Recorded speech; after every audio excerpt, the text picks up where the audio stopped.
dalam 12 tahun. Ya apa yang dijawab, Bung Supri? Apa yang dijawab? Selain Mane yang bikin juara Afrika kemarin itu supporternya yang bawa laser. Nah.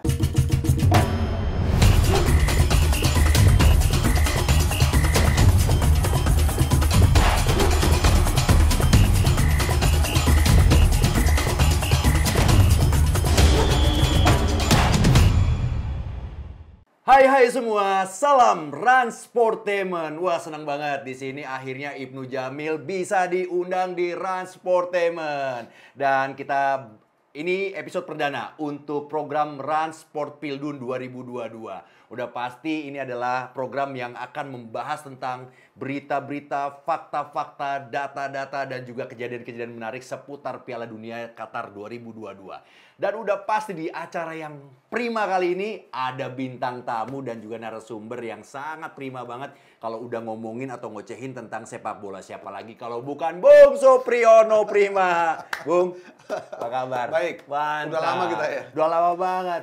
Ini ada juga yang paling Spanyol, anak La Rambla banget lah pokoknya. Di Catalunya Square pokoknya anak ini terkenal banget. Safi Afif. Halo, Bang Ip. Apa kabar? Baik. Hola. Muchas gracias. Hola, como está gitu. Hola, como estás? Como te amo juga. Lagunya Paris RM itu.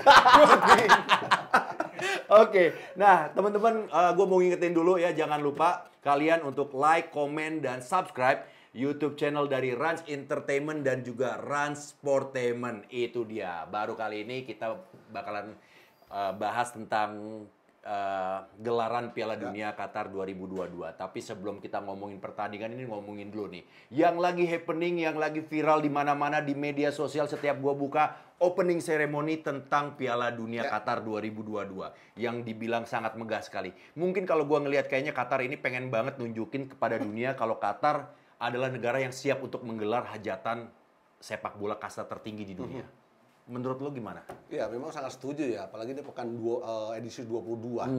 Ini adalah negara Asia kedua setelah Jepang dan Korsel. Yes. Dan dengan opening seremoni tadi malam, ini memperlihatkan bahwa Qatar dengan segala kontroversialnya, faktanya mereka mampu dalam 12 tahun mewujudkan mimpi pemain-pemain dunia untuk bisa berkiprah berada di Jazirah Arab. Itu dia. Wih, ingin menunjukkan berhasil ya. Tapi kalau ngomongin menunjukkan Qatar berhasil, itu baru openingnya. Yes. Nah, kalau ngomongin gamenya atau permainannya nanti dulu. Tahan, John, tahan. Vip, ini kok gua ngelihat juga ya, lu kan pasti udah malam melintang lah di panggung-panggung stand up Indonesia. Nah, kalau kita ngelihat panggung Piala Dunia kemarin tuh, apalagi opening ceremony-nya, ada konfigurasi tarian, lighting, terus ada juga grafis mapping teknologi. Wih, itu megah banget. Lu kira-kira kalau lu disuruh stand up di sana, lu bakalan gemeter apa gimana tuh? Ngelihat panggung yang semegah itu. Iya, itu kan pasti penontonnya orang-orang penting. Dan bahasanya pasti nggak ngerti bahasa gua lah. Gitu kan. Jadi kayaknya kalau gua di situ ambil duitnya aja dah. Ambil duitnya aja. Kan ada bahasa sepak bola. Iya, ada. Belum tahu gua materi apa kalau di situ. Iya. Materi apa susah Paling ya? ngejilat-ngejilat bos Qatar. Biar dapat job ya. Iya, di job terus. Tapi ini yang menarik ya buat kita semua juga ya, karena lagi-lagi yang tadi gue bilang, ini kan openingnya sangat viral banget di media sosial. Apalagi ketika kejutan itu terjadi pas ada suara seorang aktor Hollywood yang sangat terkenal sekali, Morgan Freeman, dengan mengantarkan sebuah storytelling, cerita pendek tapi sangat berkesan sekali. Itu kan sesuatu yang baru ya untuk opening ceremony. Dan apalagi juga yang menarik ketika Morgan Freeman itu bicara atau berdialog dengan Ghanim, ambasadornya dari Piala Dunia Qatar 2022, Ghanim. Ini menarik ya, bagaimana hanya di sepak bola lantunan ayat suci Al-Quran bisa dikumandangkan. Masya Allah. Apalagi Ghanim ya kan, dengan tanda kutip, dengan kemampuan fisik ya, tapi tetap punya motivasi, punya mimpi, menginspirasi banyak masyarakat, banyak manusia di dunia dengan kecacatan, tapi dia bisa menjadi pengusaha sukses yang sangat luar biasa. Wah, luar biasa tuh, Vip. Iya. Kalah gue medanin. Hanya lewat sepak bola. Hanya lewat sepak bola. Tapi memang Ghanim ini terkenal dengan video-video motivasinya. Karena memang beliau adalah seorang motivator ulung. Betul. Dan juga seseorang yang punya keterbatasan tapi bisa melakukan hal-hal yang di luar dari kemampuan itu. Dia punya perusahaan es krim. Dia Es krim? es krim. Dia memiliki 60 karyawan. Oke, bentar dulu, tahan dulu. Ganim mau tap in nggak di sini? Masih kosong nih, masih kosong. Oke, siapa tahu aja nyampe ke Ganim kan. Dan yang menjadi menarik buat saya adalah bagaimana kekuatan seorang ibu yang diharapkan untuk menggugurkan janin ketika Ganim berada di kandungan. Ada. Ya, cerita itu. ada ceritanya itu. menarik Tapi dengan komitmen yang kuat, saya harus membesarkan, melindungi janin yang ada dalam perut saya. Masya Allah, kalau emang Tuhan udah punya Yes. kuasa, beda cerita. Semuanya dilancarkan, diberikan keberkahan, itu dia. Vip, keberkahan Piala Dunia kalau buat lo? Wah, nyayur.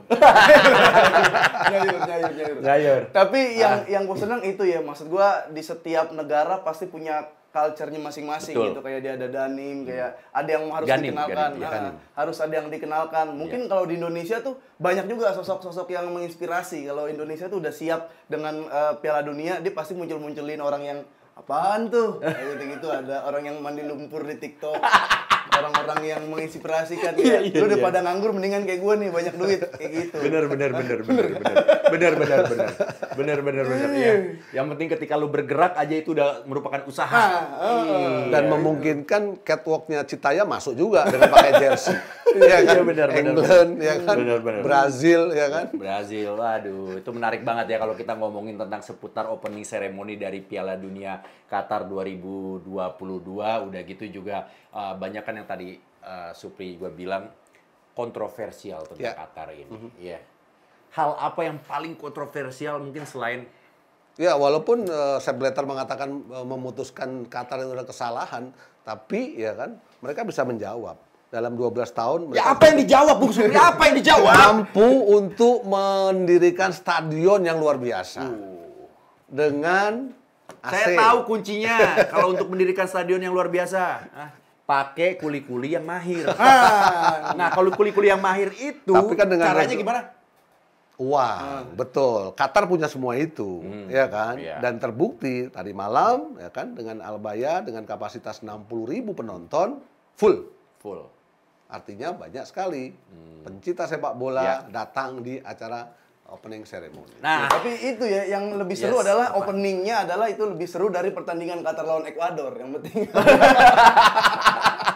stadion bagus, sumber daya banyak, tapi mainnya gitu-gitu aja. ternyata. istilahnya kalau kita ngomongin kado, bungkusannya bagus, pitanya bagus, ya kan? Tapi Kemasannya, proses coraknya mereka juga bagus. panjang. Tapi isinya ternyata Proses mereka panjang, mereka juga menaturalisasi pemain-pemain dari beberapa negara. Oke. Walaupun memang di performa pertama memang tidak bisa mengangkat. Walaupun mereka punya reputasi juara Piala Asia 2019. Nah, tidak jaminan juga. wah, gokil. Gitu dong. Menarik banget nih ya. Tapi yang jelas itulah serba-serbi warna-warni yang kita tangkap dari opening ceremony. Tapi yang jelas memang opening ceremony dari Qatar untuk Piala Dunia 2022 kali ini boleh kita acungin jempol ya. Ya, setuju nggak? Setuju. Nilainya berapa? Sukses. Nilainya berapa kalau 9,7 lah. 9,7. 9,8. Wah, pelit tuh. Bagus Ini banget. gelaran mahal, bro. Iya, betul.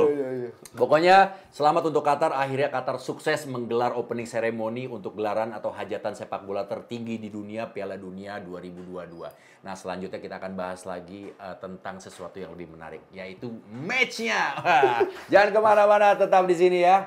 Tetap di Sportainment. Rans Sportainment.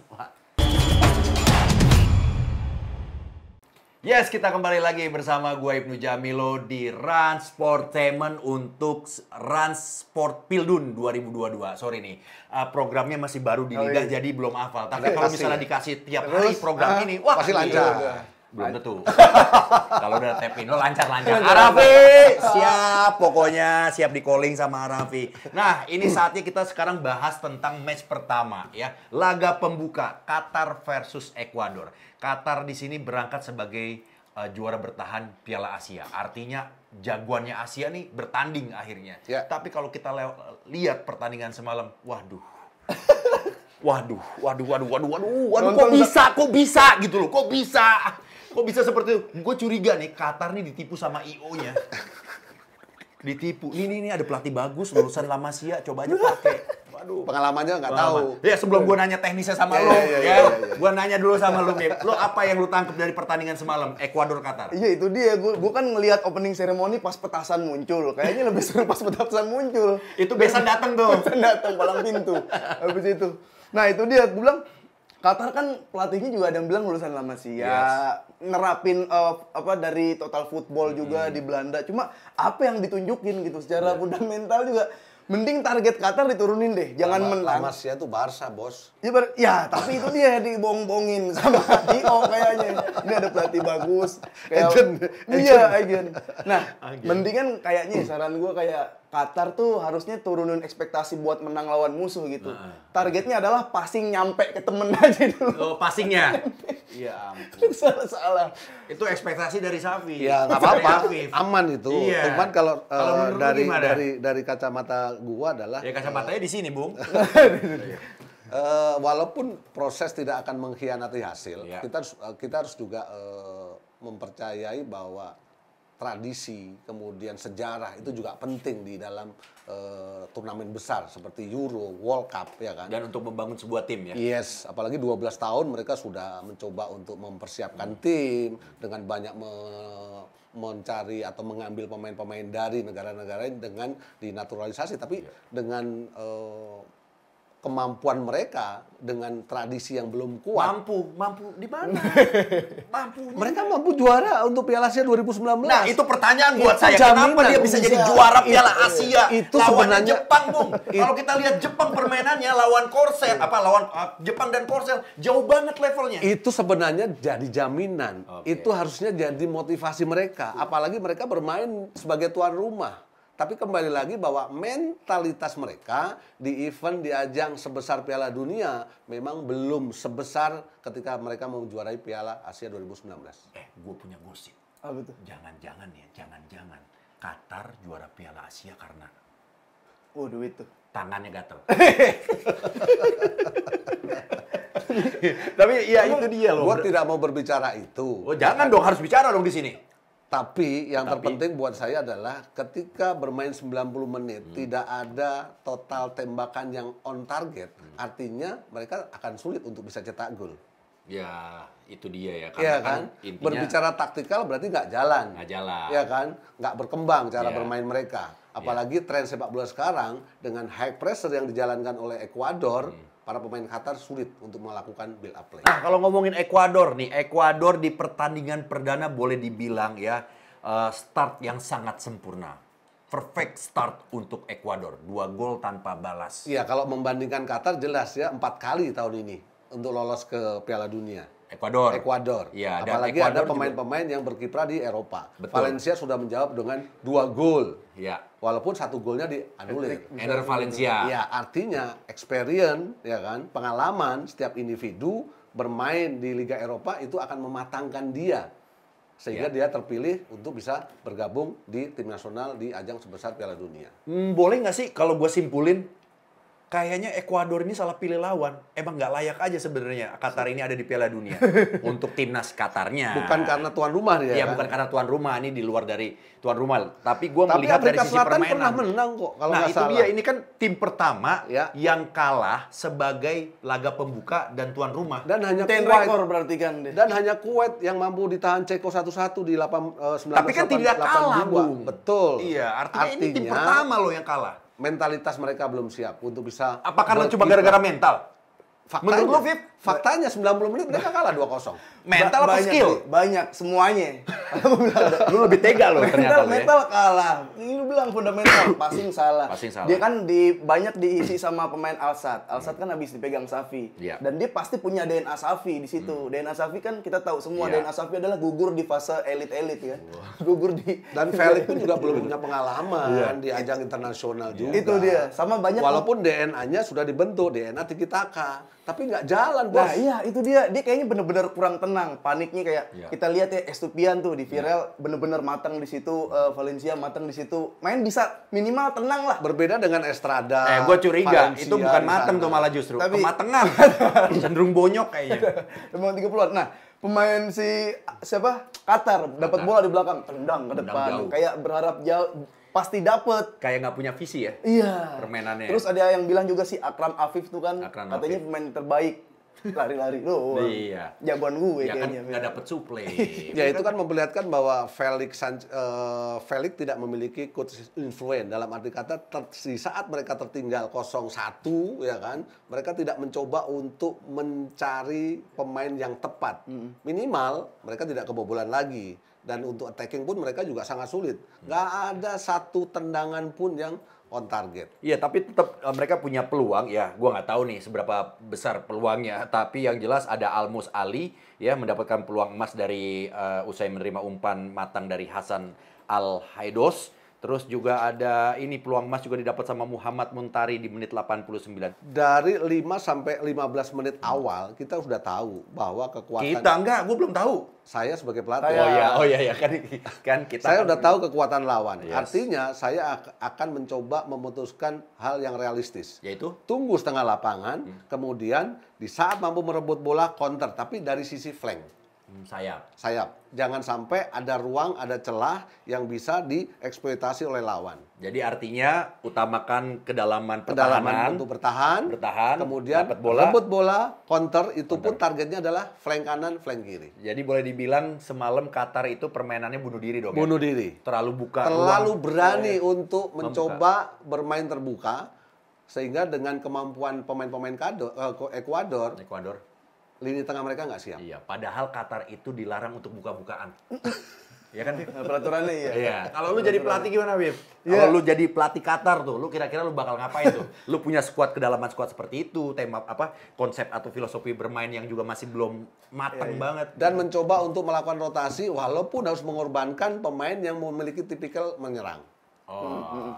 Kalau gua mungkin kalau jadi pelatih Qatar, dia pertama awalnya nggak jelas tuh. Dia main kan 3-5-2 Ya. apa. Cuman begitu di lapangan jadinya 7-3. Formasinya 7-3, belakang 7 depan 3. Ya, Gua karena curiga tengahnya 7-3 memang tidak- 0-0. tengahnya tidak berkembang. Iya, Kemudian iya. sisi sayap dua sebelah kanan sebelah kiri pun juga ketika mereka tertekan, mereka tidak masuk ke dalam, tapi lebih bermain melebar. Artinya ada sisi yang mereka selalu bisa dieksploitasi oleh kecepatan dari Estrada ataupun penempatan posisi dari Valencia. Ya, Bung Gue Supri, sih gue pasti akan bilang ini kita kan squad seadanya gitu. Ekuador udah sering main Iya. di Liga Level. Piala Kalau Dunia. berbicara Belum. seadanya enggak dong. Kan mereka menaturalisasi banyak pemain-pemain dari luar Tapi juga. Al-Sadd- Artinya peran dari udah lu pelatih berantem dulu deh, dengerin aja deh.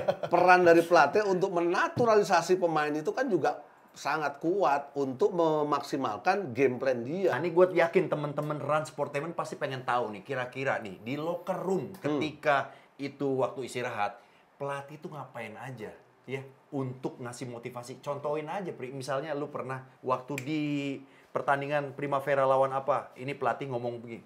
Nah, itu kan kita nggak terekam tuh. Selama- Nggak ada ya, kita nggak ya, pernah nggak tahu ada, kejadian nggak. itu seperti Rahasia, apa. emang rahasia Iya, itu. paling cuma ada video-video cuplikan.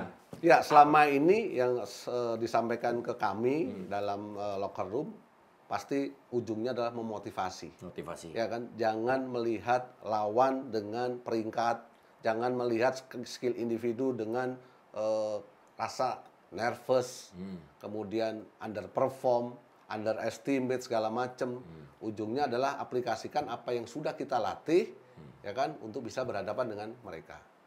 Bermain nothing tulus. Paling itu seorang pelatih. Itu pelatih. Tapi ketika sudah kick off, dia akan melihat 15 menit awal, apa yang nggak jalan, unit mana yang nggak jalan, pasti akan mencoba melakukan rotasi atau mencoba berganti taktikal. Oh, reading the game ya. Yes. Biasanya per 15 menit. Betul. Per 15 menit. Apalagi ini gelaran akbar, gelaran besar Piala Dunia, otomatis 1 poin pun akan penting, Penting, untuk setiap tim bisa melangkah ke fase berikutnya. Luar biasa pokoknya. Wih, tepuk tangan dulu nih untuk bintang tamu Rans Sportainment ini bener-bener ngocehnya nggak ada habis-habisnya. Pokoknya kalau gue setiap tanya apa, mereka punya energi yang sangat luar biasa dengan pengetahuan sepak bolanya yang wow, standar.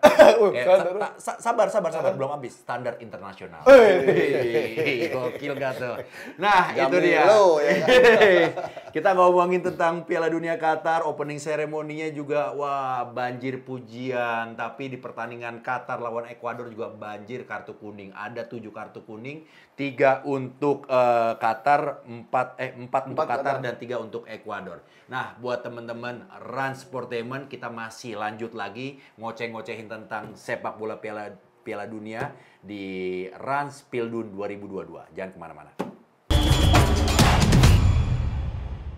Terima kasih teman-teman masih setia di Rans Pildun 2022. Tadi kita udah bahas opening ceremony, kita bahas juga pertandingan pembuka Qatar Ekuador. Sekarang kita mau bahas tentang pertandingan-pertandingan. Ada Inggris versus Iran, terus ada Senegal, Belanda, dan juga Amerika Serikat versus Wales. Nah, ini dia masih setia juga lu ya sama gue. Mantap ya. Seru. Oke, jadi gini nih. Ini kalau kita ngomongin grup B, gue ngerasa ini adalah grup dengan rasa perang dunia. Iya nggak? Iya kan? Karena ada 3 negara yang pernah terlibat. Wah, gue nggak tahu ya terlibatnya secara langsung atau enggak. Ada Inggris, ada Iran, ada Amerika, ditambah lagi Wales. Nah, menurut lu peta kekuatan grup rasa perang dunia ini gimana nih? Ya untuk grup B ini jelas lah, gua kasih 1 untuk Inggris lah. Wow! Dari fase grup ya. Ya nggak apa-apa, lolos dulu grup. Walaupun sebenarnya gua ragu, karena apa? 6 kali penampilan mereka nggak pernah menang. Lu kapan percaya sama Inggris? Tapi mereka punya kualitas individu yang luar biasa. Ketika Inggris berhasil ngalahin Jerman di Piala Eropa kemarin, lu juga masih ragu. Tapi ternyata keraguan lu benar karena Italia lebih jago. Runner up Euro itu bisa jaminan, bro. Oh iya benar. Iya kan?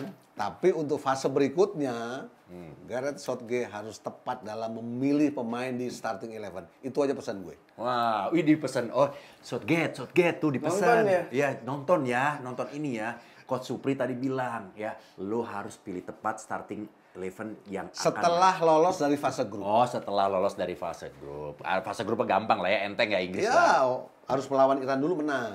Oke. Walaupun Iran juga punya progres yang luar biasa. Sejauh mana progresnya? Loh, mereka menang terus. Nggak pernah jarang kalah. Jarang kalah. Ada Carlos Queiroz. Pelatih yang sudah 3 kali. Carlos Queiroz itu ya cuma spesialis apa sih, pelatih ada kelas pengalaman mediocre di lah situ. itu. Taktikalnya jelas, ya kan. Pernah di Real Madrid, jam terbang internasionalnya juga oke. Artinya 3 kali berada di gelaran akbar itu sudah menjadi jaminan. Vip, kalau lo melihat Inggris gimana nih di grup B? Dengan kemegahan atau mungkin kemewahan skuad yang ada di Inggris. Ini gue bilang sih, gue bagus-bagusin banget ya Inggris, kemegahan, kemewahan. Kata Afif, boro-boro megah. Setuju gak? Itu gue senangnya Inggris adalah dia kan sepak bola, football is coming home. Sepak bola, negerinya sepak bola gitu kan. Yeah. Tapi mereka 1966 terlalu lama itu. Waduh. Itu dia bilang negerinya sepak bola tapi kesepak mulu. Waduh, iya bener-bener. Masuk. Nah itu dia, kalau kemarin gue bilang bang di episode sebelumnya, gue pengen nih Inggris harusnya seri dulu atau kalah dulu biar lebih seru lagi. Karena kalau menang tuh kayak udah enak banget. Yang lebih seru lagi Inggris-Iran, dia kan belum pernah ketemu sama sekali. Iran juga lagi bagus terus. Ya Inggris kalau dilihat di Euro oke lah, cuma uji coba nggak masuk dia. Terus kalau Iran pernah ngalahin Uruguay juga. Ini nih yang belum pernah ketemu gini, apalagi yang lu bilang tadi ada polemik politik di situ. Kayak Balas Iran dendam. tuh, iya sampai sekarang Iran masih kayak dituduh, lu ini si Ukraina juga ya kayak gitu-gitu tuh. Masih ada tuduhan kayak gitu dari Inggris. Itu tuh yang bikin kayaknya Iran udah ayo lu mati-matian lawan Inggris. Ya itu bumbu-bumbu sepak bola saja, tapi tetap sportivitas lah. Nggak usah harus tuduh-menuduh begitu. Bukan tuduh-menuduh, itu kan ada background Ya, story. kalau kita lihat perform mereka, lawan Jerman aja mereka seri, ya kan? Kemudian lawan Italia, dikalahkan Italia 1-0. Lawan Hungaria, kalahnya jauh 4-0. Artinya tim ini walaupun banyak kemampuan skill individu yang luar biasa, harga mereka mahal, tapi mereka masih sulit, bos, untuk berada di level. Tahan dulu, Piala bos. Dunia. Sulit dari mana? Ataupun Piala Eropa. Kalau lihat data statistik ya, Oh, dua iya. event besar 2 hajatan lalu, kita lihat Piala Dunia Rusia Ada 2018. ada progres. Mereka lolos babak semifinal, kalah sama Kroasia. Lalu Piala Eropa kemarin runner up, lolos sampai final. Harusnya nih Piala Dunia sekarang nih. Kan semifinal, final, udah pastilah. juara tuh, angkat piala tuh. Angkat jemuran. terlalu Tapi kita dini. sedikit Inggris. Terlalu Benar, dini, Bang. terlalu Bang. dini. Trennya untuk bagus mengatakan- gitu maksud gua. Iya, Iya, kalau iya. pencapaian mereka ada progres. Ada progres. Tapi tetap masih ada fase grup, masih ada 90 menit kali 3, ya kan? Ketika mereka mampu lolos, ya kan? Ya mereka akan ditunggu-tunggu dengan tim-tim yang lebih kuat lagi. Iya, lo nantinya. ketemu Wales pecahan negaranya, Amerika Serikat lagi Iya. di masa keemasan, Iran juga pernah ngelawan Amerika Selatan, Uruguay dilawan, Senegal dilawan sama dia. Masih masuk-masuk aja, Inggris ini yang bahaya nih. Oke, nih Kebalik. formasi Inggris nih ya kalau kita lihat di sini ada Haji Kane, ada Sterling, ada Foden, ada nasi goreng, Declan Rice, Shaw, ada Bellingham, Cody, Maguire, Dyer, Stone dan juga Pickford. Ini yang pasti menarik dan gue yakin ya semuanya pasti ngebahas Maguire ngapain di bawah. Justru itu Wah. yang jadi pertanyaan. Perform dia aja banyak blunder kok, apalagi ini gelaran besar dan musim terakhir buat Gareth Southgate kan untuk bisa bertahan sebagai arsitek Inggris berat kalau tidak mendapatkan trofi. Kadang kan emang ada pemain yang biasa aja di klub tapi di timnas jago. Itu gitu. maksud gue. Maguire kemarin kita udah lihat latihannya itu udah bisa gocek-gocek gitu kan. Cuma gue nggak yakin dia bisa nerapin itu dah, tetap blunder. Banyak juga orang yang bilang Maguire lalu itu terlalu digendong Stones, terlalu digendong teman-teman yang lainnya. Tapi faktanya juga membuktikan Inggris 8 pertandingan cuma 2 clean sheet. Berarti sebenarnya masih lemah-lemah aja nih, tinggal nunggu siapa musuhnya bisa golin banyak apa enggak lawan Inggris. Formasi yang akan digunakan oleh Iran ya. Ya ada Jalali sebelah kiri, ya Yes. kan. Kemudian Kanani, itu kan juga pemain-pemain yang cepat, kemudian juga sering kali melakukan cut inside ya, Iya. untuk menopang Barsegar ataupun Torabi. Torabi. Siapa yang paling spesial di antara pemain-pemain ini yang pakai telurnya 3? Ya, aku melihat Barsegar juga pemain juga memiliki kemampuan yang sangat baik juga, tidak hanya mampu mencetak gol, tapi bagaimana penempatan posisi, positioning dia. Iya. Di saat mengandalkan 2 flank kanan, flank kiri, itu akan menjadi sesuatu yang menjanjikan untuk produktivitas dari Iran. Ini itu dia analisa dari Bung Supri dan juga Safi Afif. Pokoknya teman-teman Rans Sportainment, lu nggak bisa dapetin informasi di luar atau sedalam ini pokoknya. Mungkin ada yang lebih dalam, tapi dalamnya agak sedikit mencong gitu. Nah kalau ini kayaknya menuju lurus banget nih. Ini acara paling berfaedah lah kalau menurut gua dalam dunia sepak bola Piala Dunia. Nah sekarang kalau kita ngomongin tentang Senegal versus Belanda. Belanda ini. Ya sebenarnya mungkin ya bukan jargon ya, bukan ya julukan lah. Raja tanpa mahkota ini. Aduh, Belanda. Gimana lu melihat Belanda? Gue Belanda kan kalau dibilang raja tanpa mahkota emang ada buktinya kan. Dia selalu gagal, tapi dia tuh Iya. punya filosofi tersendiri, kadang emang enak buat ditonton. Kayaknya itu yang dikasih Belanda buat kita sebagai penikmat sepak bola deh. Bukan dia pengen ngeraih piala, tapi menciptakan filosofi baru, menciptakan hal-hal baru gitu, hal-hal total football dia punya mirip-mirip Tiki Taka. Itu kayaknya. Artinya juara tanpa mahkota itu tanpa trofi. Benar, gitu. benar, Tapi benar, keberhasilan dalam pengembangan youth development. Iya. Belanda memang punya. Punya, Mereka punya bagus. Ajax, Feyenoord, PSV. Berarti kalau bisa dibilang yang tadi lu keluarkan itu kata-kata itu, Vip. Direktur programmingnya berjalan dengan bagus, tapi direktur tekniknya ya. Iya. Hasil akhirnya nih yang belum ketemu Belum nih. ketemu. Main mah enak, Iya. udah ditonton Ya, gitu. kalau dari sisi tontonan kan enak, lu Betul. bilang berhasil gitu kan. Memang permainan Belanda itu ya dengan kekuatan saat ini ya, yang kalau gua ngelihat malah justru kekuatan mereka lebih pada berfokus sama sisi pertahanan ya. Kalau saya sih lebih melihat apa yang disampaikan oleh Louis van Gaal. Oh, apa yang disampaikan? 2014. Kok dia nggak bilang sama gue sih? 2014 mereka juga mampu lolos kan Ya. ke Afrika Selatan. Betul. Tapi mereka hanya dihuni pemain-pemain berkualitas tapi tidak memiliki kolektivitas. Tapi untuk musim ini Bagus secara individu tapi tidak bagus secara teamwork. yes.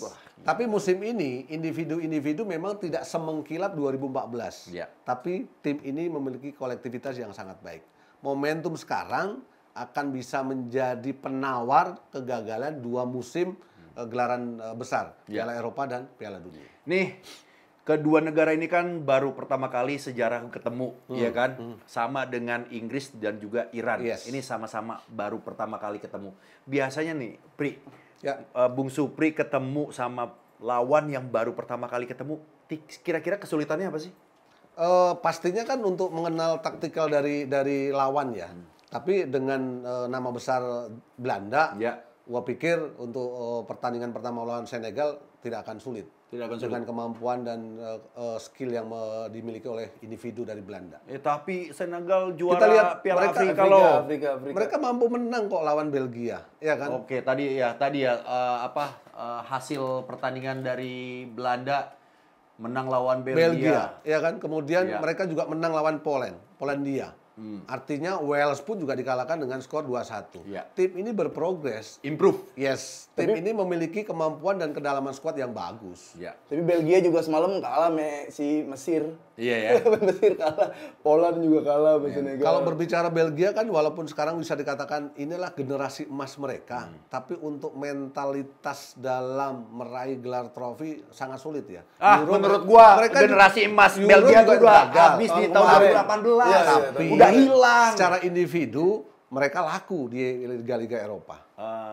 Pengembangan setelah Pemainnya. Iya, pengembangan setelah mereka gagal sebagai tuan rumah, mereka mencoba untuk bikin roadmap 10 tahun dan hasilnya sekarang individu mereka laku di pasaran liga-liga Eropa. Iya, artinya kan sekarang PR-nya ada di Roberto Martinez. Walaupun dan juga Thierry sebenarnya Henry. muaranya semua individu adalah Ya. untuk kekuatan tim nasional. Nah, ini kita lihat formasi Belanda ya. Ada Depay, lalu ada Malen, ada Bergwijn, terus Frenkie de Jong, ada De Roon. De Roon kayaknya masih diragukan ya kayaknya sih. tapi Depay gua pun nggak tahu. juga. Iya, Depay juga. Nah, ada Dumfries, ada De Vrij, ada Van Dijk, ada Ake. Ya, ada kekuatan pilar ya di situ ya. Kalau gue ngelihat Van sektor Dijk. belakang justru memang yang lebih menjanjikan. Iya, Ini benar. lebih kokoh gitu loh. Betul, ada jenderal lapangan tengah Oh, juga. udah jenderal, kemarin De kira baru Jong, masih mayor. Frankie De Jong, ya kan. Kemudian Depay juga Iya, Depay. memiliki kontribusi yang sangat luar biasa juga. Ya memang tim ini kan spesialis yang tadi dibilang karena sudah 3 kali gagal di partai final. Itu tahun 74, 78 sama 2010. Yes. Iya kan? Menurut Bung Supri sendiri, era mana Belanda yang paling banget bagus? Yang paling wah ini top nih, udah harusnya juara. Walaupun mereka tidak mendapatkan trofi. Iya, 1974. 74. Iya. Ada siapa aja di sana? Johan Cruyff. lah pasti. Johan Cruyff. Dengan ya. nama Johan Cruyff itu kan membuat La Masia, ya kan, bisa menciptakan banyak Yes. pemain-pemain top, Xavi, Pep Guardiola, Dan Jose justru- Bakero. dan justru karena perkembangan dari sepak total bola- football, ya. ya kan, bertransformasi ke La Masia di Spanyol. Dan La Masia bertransformasi jadi sepak bola modern Yes, saat ini yang dengan sekarang tiki-takanya juga kan. tiki-taka, high pressing, main lebih proaktif, Ball ya kan? possession, progressive passingnya Oke. luar biasa. Nah, kita lihat ini dia ya kemungkinan besar line up dari Senegal tanpa seorang Sadio Mane. Sadio Mane luar biasa. Dan kita lihat ya, menurut lo nih Bung Supri dan juga Afif, kira-kira pengaruhnya berapa besar Mane nggak ada di Senegal? Ya pastinya kalau gue lihat sih 30% ya, terutama dalam attacking ya. Karena dengan kemampuan, dengan pengalaman yang dimiliki Mane, otomatis akan mempengaruhi kinerja lini depan mereka.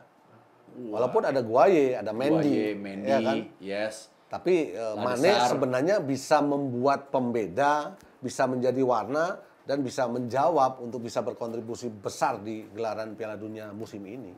Kalau gue cukup beneran berpengaruh sih, nggak adanya Mane gitu. Cuma betul yang tadi dibilang, kiper udah aman lah, tengah juga udah aman. Cuma kita harus perlu ingatkan lagi, selain Mane yang bikin juara Afrika, Walaupun tidak mencoba untuk faktor ketergantungan ya, tapi dengan adanya Mane, pasti secara psikologis pemain-pemain yang lain juga akan lebih percaya diri. selain Mane yang bikin juara Afrika kemarin tuh supporternya yang bawa laser. Nah, salah jadi nggak gol, center. Iya, benar. Supporternya bisa datang nggak Benar, nih benar, sekarang? benar, Kalau benar. supporternya datang, wah nggak apa-apa lah, Mane hilang-hilang dikit. Wah, telepon siapa nih? Halo Pak, ya tolong kirim Pak, supporter, iya 5 batalion aja Pak. Siap Pak, makasih Pak. Udah aman, beres ya. Iya, Gua aman. gini-gini kan telco, koordinator, iya penonton bayaran bisa gua. Ya, nah kalau untuk ngomongin prediksi deh, nanti malam kira-kira skornya nih, Belanda Senegal. Gue yakin 2-0 Belanda. Gue pengen Senegal juga golin kayak 3-1 deh. 3-1 3-1 untuk Belanda. untuk Belanda. Ini berarti mereka agak sedikit mengenyampingkan tentang kekuatan sepak bola Senegal yang notabene adalah juara Piala Afrika yang waktu itu ngalahin timnya Muhammad Salah. Nah, udah gitu juga kolektivitas dan kerjasama tim dari Senegal ini ya bisa dibilang belum ada apa-apanya. Kalau gue dengan memposisikan jadi Belanda. pelatih, gue akan mencoba mendengar, menunggu apa yang dikatakan oleh Louis van Gaal. Belanda datang dengan kolektivitas yang sangat baik musim ini. Musim ini, dia bilang seperti itu ya? Iya.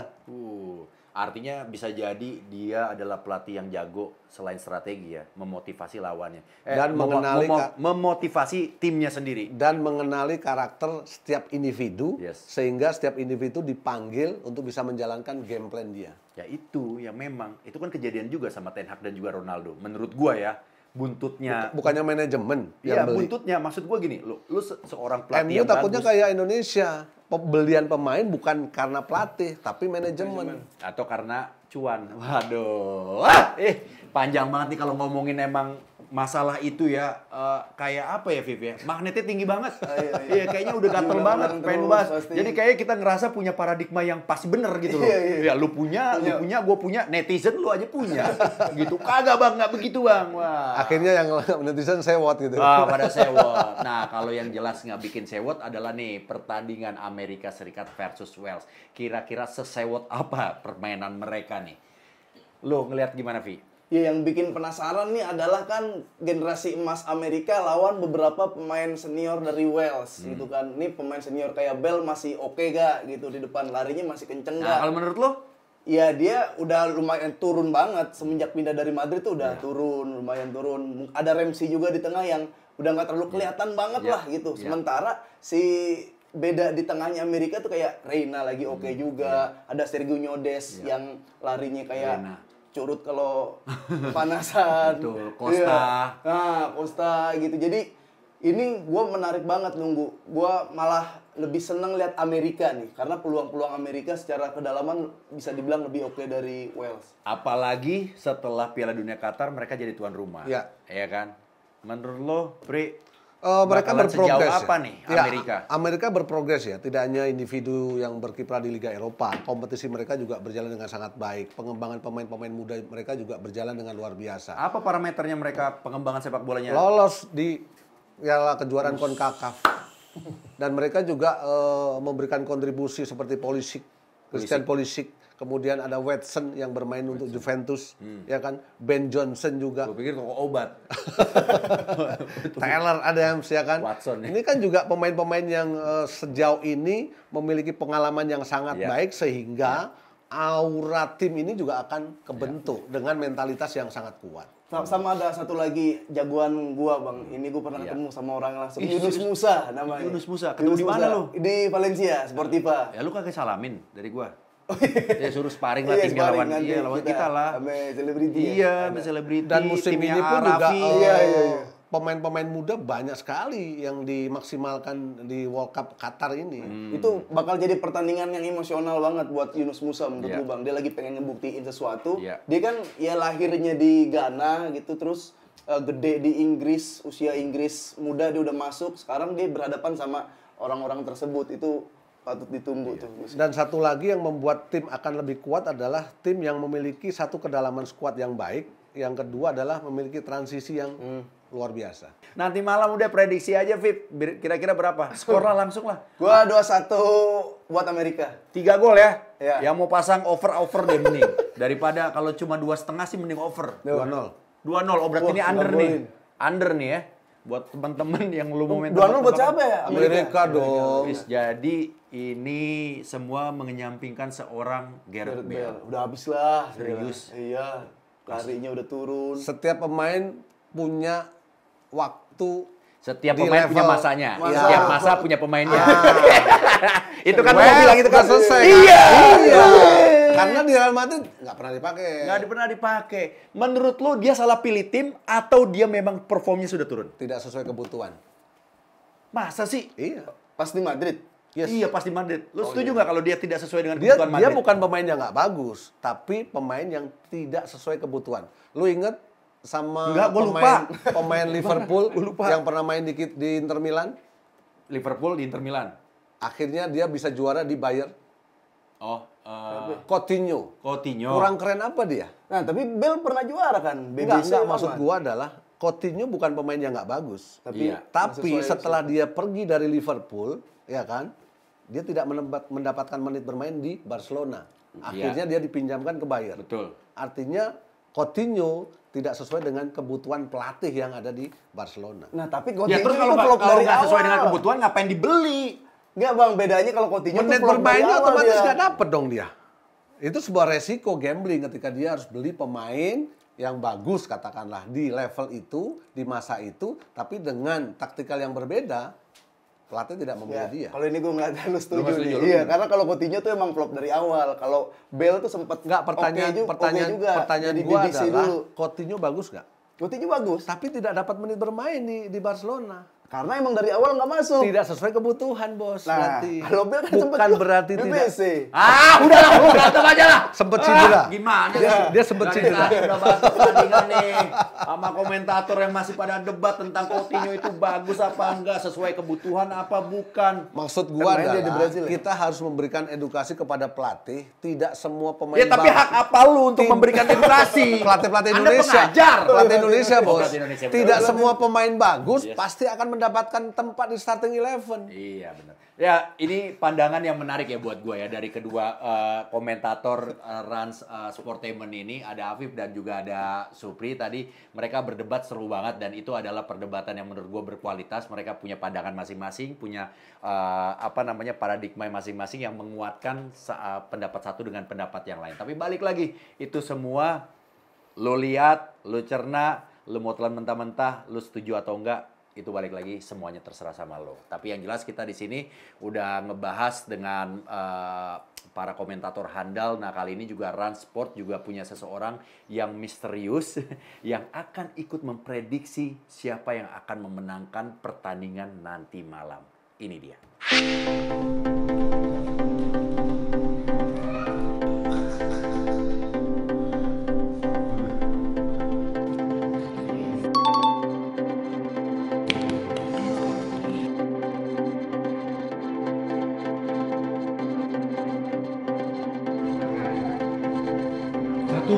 Satu aja, satu. Putar-putar satu.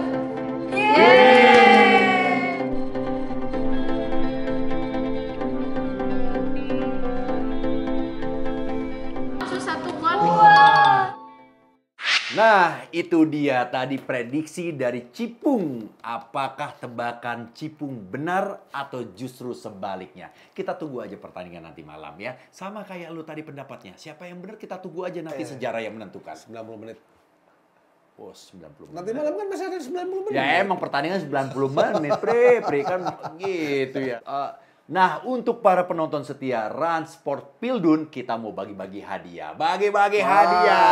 Hadiah Cipung. Ya, Amin. caranya gimana? Gampang banget nih. Kalian tinggal jawab pertanyaan di kolom komentar dan tulis akun Instagram kalian. Dan yang beruntung akan mendapatkan hadiah dari Rans Sportainment.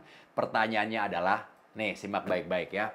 Siapakah nama penyanyi asal Korea yang tampil di opening ceremony Piala Dunia Qatar 2022? Oh, tadi udah kita sebut tuh ya. Udah kita bahas.